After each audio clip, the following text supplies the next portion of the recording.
একটা সুখবর নিয়ে আসছি। সেটা হচ্ছে বাংলাদেশিদের একটি হ্যাকারদের দল ইসরায়েলের কয়েক হাজার ওয়েবসাইটে সাইবার হামলা চালিয়েছে। এবার ঠিক আছে, শুনুন এবার কাহিনীটা। ইসরায়েলের যে ওয়েবসাইট আছে হাজার হাজার গুরুত্বপূর্ণ, সেখানে বাংলাদেশি হ্যাকাররা সাইবার হামলা চালিয়েছে এবং তাদের একটি গুরুত্বপূর্ণ মন্ত্রণালয়ের সাইবার ডাউন করতে সক্ষম হয়েছে। এটা একটা প্রতিবাদ বা প্রতিশোধ হিসাবে বাংলাদেশি হ্যাকারদের দলেরা করেছে।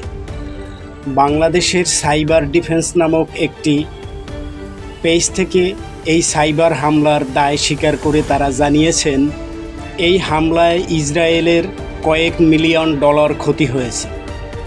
বাংলাদেশি বেসরকারি সাইবার ডিফেন্স কেন ইসরায়েলের এই ওয়েবসাইটের উপরেই হামলা চালিয়েছেন, তারা জানিয়েছেন যে ইসরায়েলের এই আগ্রাসনের প্রতিশোধ স্বরূপ এই হামলা তারা চালিয়েছে। আজকে চলমান এই আক্রমণের মাধ্যমে তারা ইসরায়েলের একটি গুরুত্বপূর্ণ মন্ত্রণালয়ের ওয়েবসাইট ডাউন করতে সক্ষম হয়েছেন বলে এই সাইবার টিম জানিয়েছেন।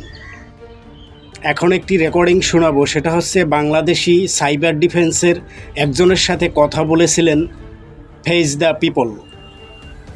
সেই রেকর্ডিংটা এখন আপনারা শুনবেন।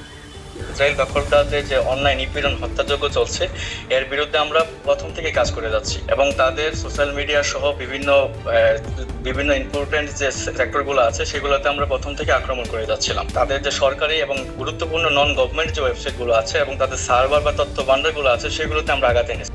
শুনলেন, দেখলেন।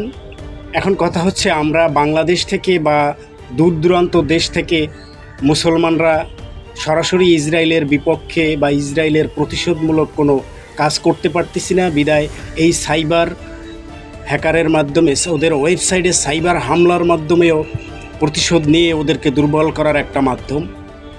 যে যেভাবে পারেন ওদের পণ্য বয়কট করুন, যে প্রক্রিয়ায় হোক ওদের প্রতিবাদ বা প্রতিশোধ নেয়ার জন্য মুসলমানদের এগিয়ে যাওয়া, যে যেভাবে পারেন হামলা করে ওদের দাঁতভাঙা জবাব দেওয়া প্রত্যেকটা মুসলমানদের জন্য ফরজ এবং কর্তব্য।